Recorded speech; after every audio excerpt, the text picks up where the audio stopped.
एकेन चक्रमपरेण करेण शङ्खम्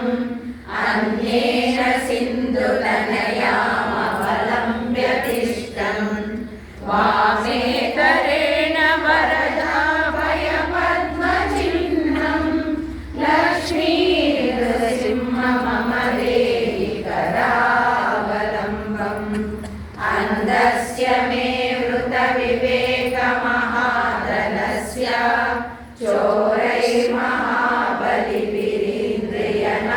चोरैर्महाबलिभिरीन्द्रियनामधेयैः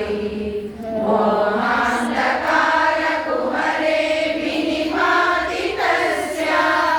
लक्ष्मीनृसिंह मम देहि करावलम्बम् प्रह्लाद नारद पराशर पुण्डरीक व्यासादि भागवत पुङ्गवनुन्निवास भक्तानुरक्त परिपालन पारिजात लक्ष्मी नृसिंह मम देहि करा